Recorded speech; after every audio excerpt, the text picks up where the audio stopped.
So yesterday we did some examples of VSPER theory with single bonds. We will continue the talk about VSPER theory, but the majority of today's topic will be discussing that of, let's see, what is it called? Oh yeah, multiple bonds. So we'll look at a few more examples of VSPER theory with the single bonds first to get us reminded about what we need to do before we continue talking about the multiple bonds. I'll draw out here a couple of lines so that we can identify kind of the columns. We will go molecular geometry,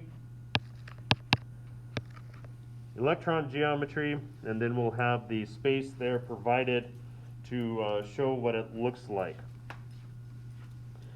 Now, when we have our bonds here, I again will try to draw them out utilizing the colors that I would use for the molecular models, and so that's why the colors I do. We're using that, and so I'm going to go straight out and utilize and show that carbon has 4 bonds on it. I am then going to take and put my hydrogen on the same side. And now a lot of people look at that and say, I don't think that's the same side, Peterson. No, it actually is. And because we know it is, and I'll talk about it here after I get my chlorine added in, is if I take and I put a line right between the carbon here, I would have my chlorine on the same side.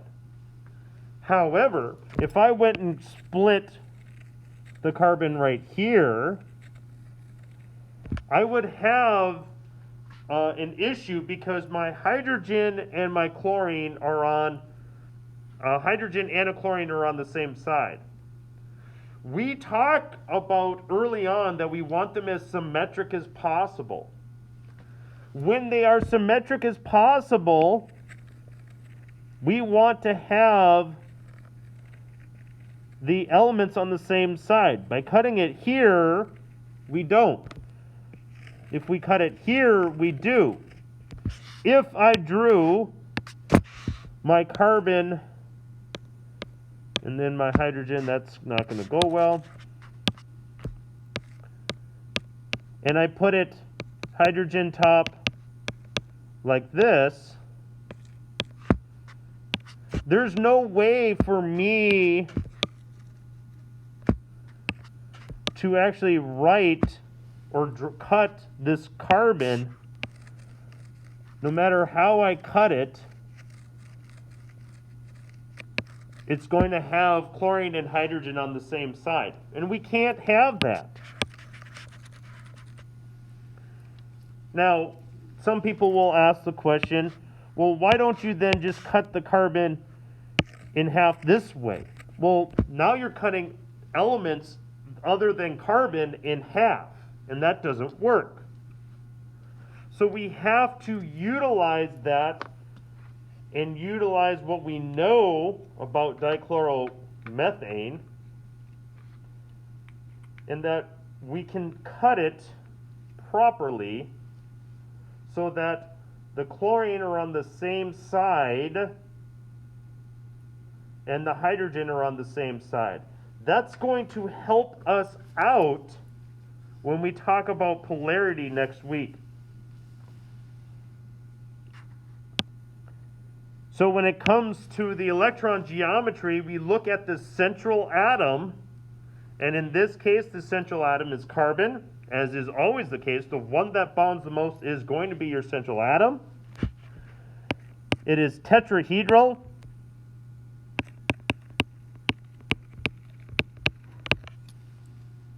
And if the molecule looks the same, because all of the bonds are around it, there are 4 bonds, all of them actively bonding, it is also tetrahedral.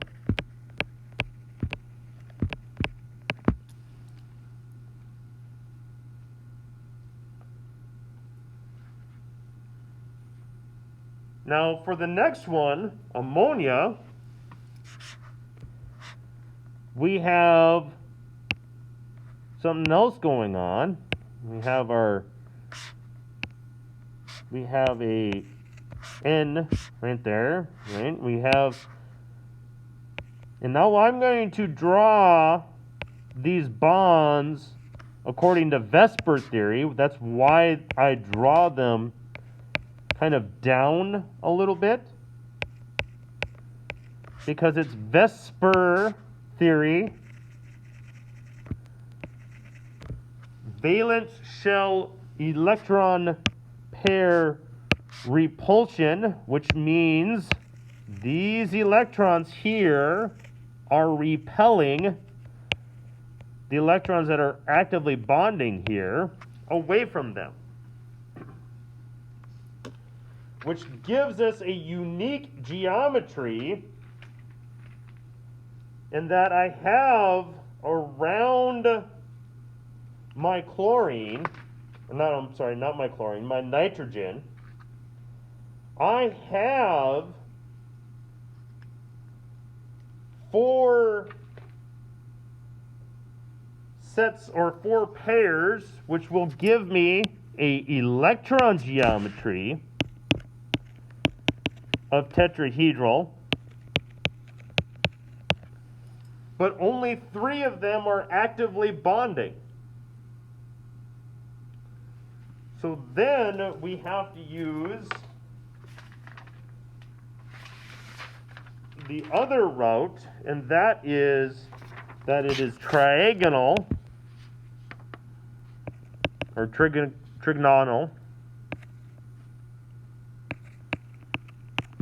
and then it's pyramidal. Now, by drawing it as best that I can according to VSPER theory, you can see the triangle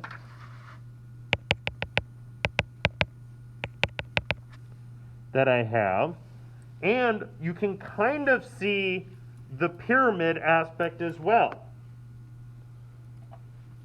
Putting the models together would give you a better indicator that the hydrogen are not all on the same plane, and that all of the hydrogen are actually just a little bit below the plane that would cut it all in half, because of, again, these electrons up here push the other ones down, giving it that trigonal pyramid scheme, because it kind of looks like a pyramid if you build the model. Now that's different than the next example. The next example, we use boron, and I'm going to draw it according to VSPER theory.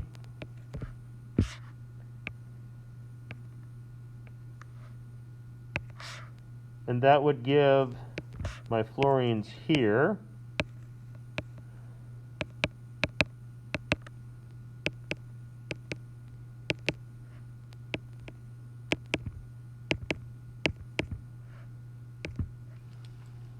Okay. Now here, why does it not have 4 or not have 4 pairs around it or 8 electrons is, again, remember, boron is one of the exceptions to the rule, so it's not going to have all 4 around it. It's only going to have 6, meaning it's going to have only 3 places that a bond can happen. And on the back of our periodic table, or the periodic table we use in our class, we use trigonal planar. Now the word planar suggests that this is in a plane. That means all of the fluorine are in the same plane. And you can think of it as the same plane as if you are like the X or Y or the Z axes, those would be all in the same plane.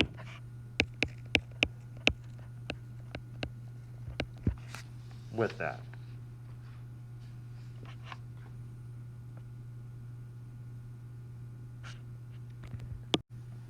So far, we've been looking at, again, just the single bonds. But we know that multiple bonds can happen. As we've done an activity in class that has shown us that we have things that are called double bonds and things that are called triple bonds. Now, what this means is a double bond is going to be, it says that it is a pair of two pairs of electrons, meaning you will have a total of 4 electrons being shared, which a lot of times is just going to be shown as 2 lines as if they are equal.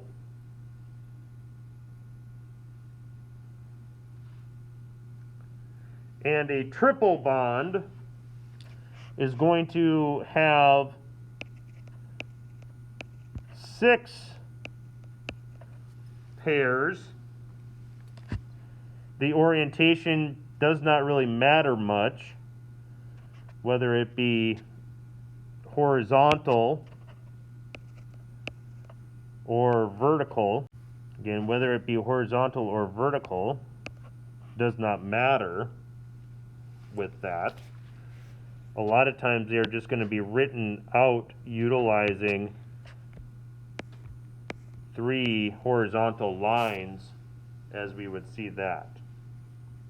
That's usually how you would see a triple bond being done for that. And it's just kind of cleans up, I think, a lot of the mess that we would see with all of the others, that the other methods that would be used for that. But it is just kind of something that we use to kind of help us indicate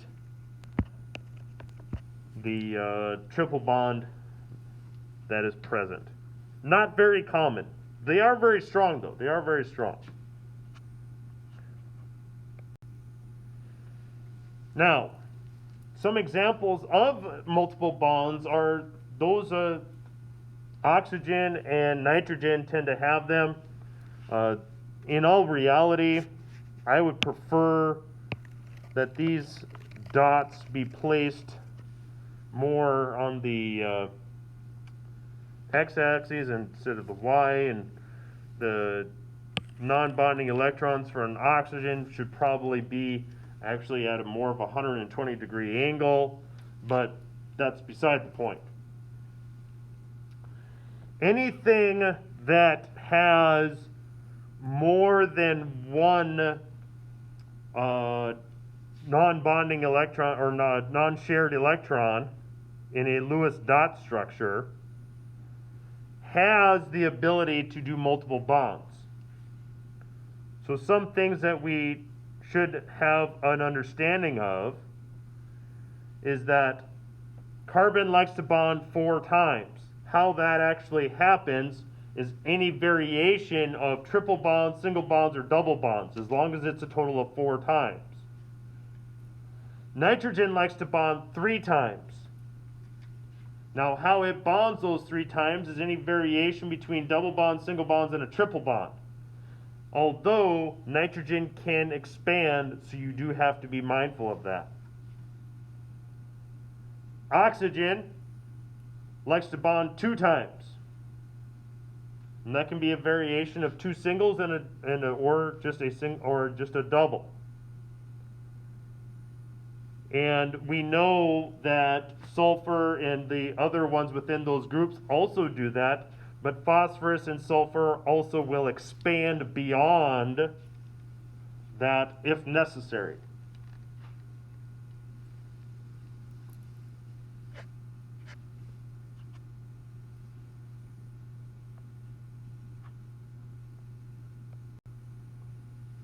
So when we have multiple bonds, I like to call them as a region. And this becomes the why I use the term region, is because we need to treat this area of double bond as if it were just a single bond. I prefer using the term region of bonding because that takes into account both. So when I say region of bonding,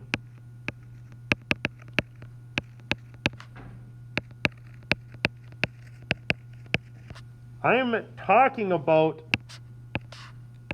single bonds, double bonds, and triple bonds. Okay? So a region of bonding is anything of that. It is a double, triple, or a single bond. We treat them as if they are the same, and this is really for, again, it says it here, but again, we just need to make sure, for geometry purposes only. It helps out with the geometry. If we just look as one region.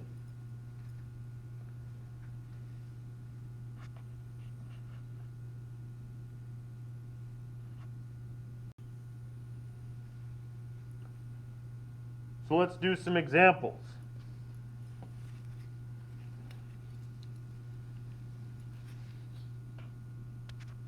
I'm going to resize this here a little bit. Give myself just a little bit more room to maybe draw some of these. Okay.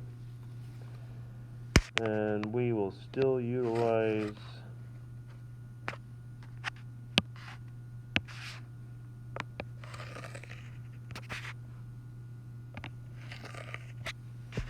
the MG and EG.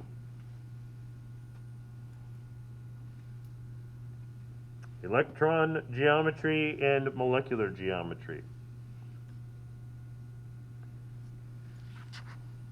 The more of these you build, or the more of the examples you draw out, will lead you to knowing sometimes kind of the, how does he know that that is that? Or how does he know certain things look a certain way? It's practice, practice, practice, practice. So, when we look at that, that's not what I wanted.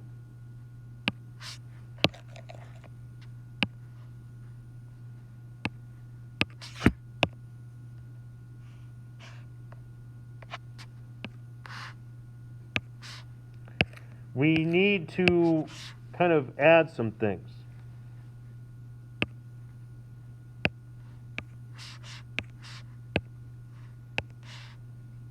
And so I'm going to have that there. Now, why do I know carbon dioxide looks this way? Well, one, I've drawn it out a lot of times. Two, it helps that we're also just talking about multiple bonds. We can see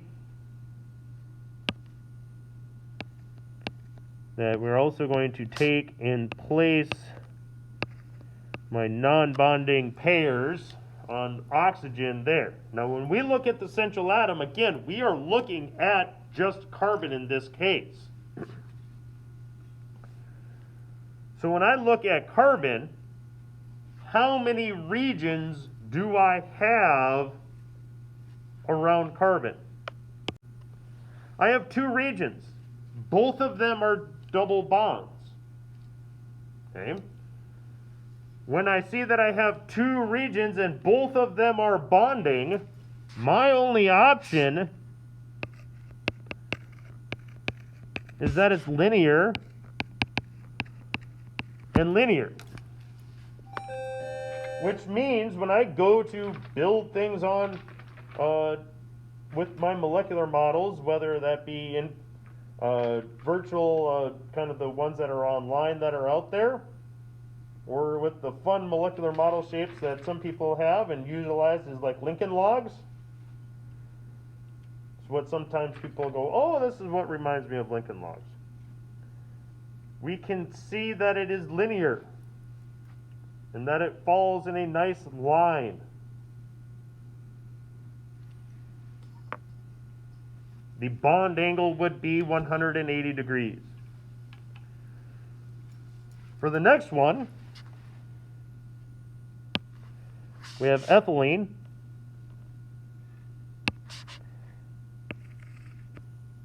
When I have two carbons, bond them first together. I only have 4 hydrogen. If I try to put 3 around 1, I'm going to have some radicals. Yesterday we talked about how radicals are not stable. Therefore, to add stability, we have a double bond. I am going to place my carbons at angles because, according to VSPER theory, they're not going to be straight up and down. According to VSPER theory, something else is happening. So, we have that. And now when I look around carbon, we can see that that carbon has 3 regions around it. One of the regions just so happens to be a double bond, but it does not matter. There are 3 regions, and it doesn't matter which carbon we look at. They both have 3 regions. Because they both have 3 regions, we get the trigonal pyramid, or planar, I'm sorry, trigonal planar.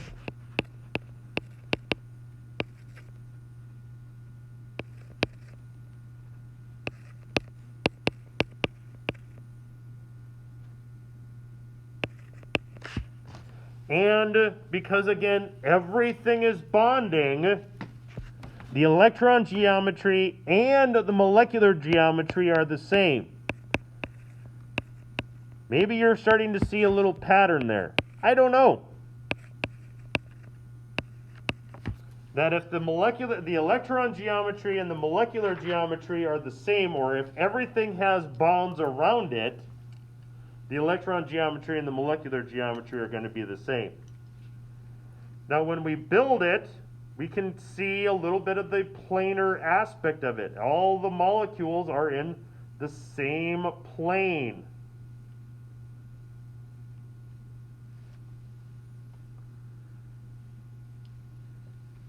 And for the last one, we have what some of you have probably used in the shop, or some people will use in a shop, and that is acetylene.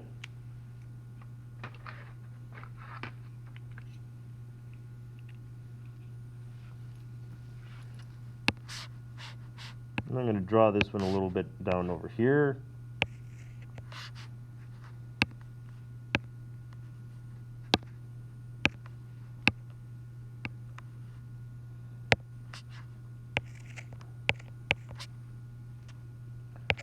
Triple bond. Bond's going straight out because, again, VSPER theory. Pushing out. Oh, there's a little dot there that probably is going to confuse. Oh, oops. Confuse us here. We don't want that. Don't want that. So we have a triple bond. By nature, that triple bond forces everything into a nice